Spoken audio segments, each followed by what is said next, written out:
হানি trap, সচেতন হওয়ার এখনই সময়। হানি ট্র্যাপ এক ধরনের অপকৌশল, মানে দুর্বলতার সুযোগ নিয়ে ব্ল্যাকমেইল করা।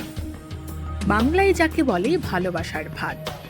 এই ফাঁদে একবার যারা পা দিয়েছেন শুধু তারাই জানেন কতটা দুর্বিষহ হয়ে উঠেছে তাদের সুন্দর জীবনটা। তছনছ হয়ে গেছে সাজানো পথ চলা। যৌনতা ও শারীরিক সম্পর্কের প্রলোভন দেখিয়ে কাজ সমাধা করে নেওয়ার নামই হানি ট্র্যাপ।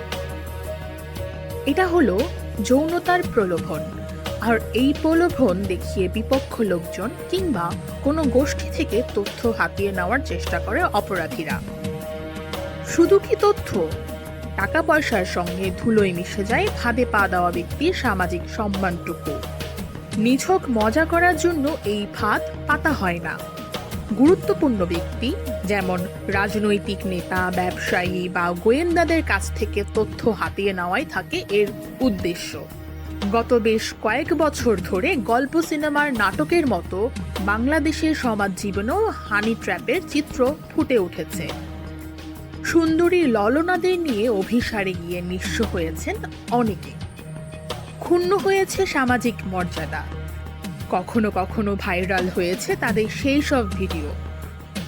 মোবাইলে ঘুরেছে স্থির চিত্র। দুনিয়াব্যাপী বহু সিনেমা, ওয়েব ও টিভি সিরিজ নির্মিত হয়েছে হানি ট্র্যাপকে উপজীব্য করে। বিশ্বখ্যাত জেমস বন্ড সিরিজের একাধিক চলচ্চিত্রে রয়েছে হানি ট্র্যাপ ঘিরে গল্প। সাহিত্যেও এই শব্দটি প্রথম ব্যবহৃত হয় 1974 সালে বের হওয়া টিঙ্কার, টেইলর, সোলজার, স্পাই নামে এক গোয়েন্দা উপন্যাসে। দ্বিতীয় বিশ্বযুদ্ধ এবং এর পরবর্তী সময়ে স্নায়ুযুদ্ধকালে হানি ট্র্যাপে ফেলে তৎকালীন সোভিয়েত ইউনিয়ন পশ্চিমাদের কাছ থেকে তথ্য জানার চেষ্টা করেছে।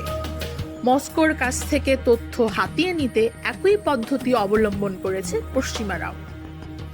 হানি ট্র্যাপের সঙ্গে বিভিন্ন সময়ে এসেছে ইসরায়েলি গোয়েন্দা সংস্থা মোসাদের নাম।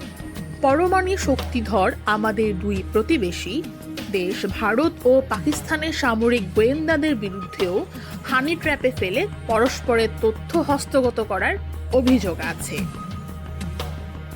প্রশ্ন হলো, হানি ট্র্যাপ থেকে বাঁচার উপায় কি? কিভাবে বুঝবেন আপনি এই ফাঁদে পা দিয়েছেন অথবা দিতে যাচ্ছেন? সাম্প্রতিক ভার্চুয়াল দুনিয়ায় অ্যাডাল্ট ডেটিং সাইটগুলো হয়ে উঠেছে হানি ট্র্যাপের মোক্ষম জায়গা। ফেসবুক, হোয়াটসঅ্যাপ, ইমো ইত্যাদি ছাড়াও বিভিন্ন অ্যাপসের মাধ্যমে অনেকেই অহরহ হানি ট্র্যাপের শিকার হচ্ছেন। অ্যাডাল্ট সাইটে গিয়ে নানা ছলচুতোয় বোকা বানিয়ে কখনো কখনো প্রেমিক প্রেমিকারা অন্তরঙ্গ কিংবা নগ্ন ভিডিও চ্যাট করে একে অপরকে এই ফাঁদে ফেলছেন। অনেকে আবার শারীরিক সম্পর্কের প্রলোভন দেখিয়ে নির্জন স্থানে নিয়ে গিয়ে ব্ল্যাকমেইল করছেন, ফাঁসিয়ে দিচ্ছেন টার্গেট ব্যক্তিকে। এক গবেষণায় দেখা যায় হানি ট্র্যাপের শিকার সবচেয়ে বেশি হয়ে থাকেন সামরিক বাহিনী সহ আইন শৃঙ্খলা রক্ষাকারী বিভিন্ন বাহিনীর সদস্য ও ব্যবসায়ীরা। কারণ পেশাগত কারণে তাদেরকে প্রায়শই পরিবার ছাড়া থাকতে হয়। তাদের এই একাকিত্বকে পুঁজি করে অপরাধীরা হানি ট্র্যাপ বা ভালোবাসার ফাঁদ পেতে ব্ল্যাকমেইল করে। তবে বাংলাদেশের সাম্প্রতিক সময়ে সব শ্রেণীর মানুষ এই ফাঁদে পড়ছেন প্রতিনিয়ত। এই ধরনের মধুর ফাঁদ থেকে রক্ষা পাওয়ার অন্যতম উপায় হল সচেতন ও সৎ থাকা। আবার অনেকেই মোহের বশবর্তী হয়ে এমন ফাঁদে পা দিয়ে ব্ল্যাকমেইলের শিকার হন। এক্ষেত্রে করণীয় হচ্ছে, যখনই আপনি বুঝতে পারবেন যে আপনি বা আপনার বন্ধু ফেঁসে যাচ্ছেন, তখনই দেরি না করে দ্রুত আইনশৃঙ্খলা রক্ষাকারী বাহিনীর কাছে রিপোর্ট করুন। আর তা না করলে ব্ল্যাকমেইলের কারণে নিঃস্ব হয়ে আপনার জীবন হয়ে উঠতে পারে দুর্বিষহ। তাই সচেতন হওয়ার এখনই সময়।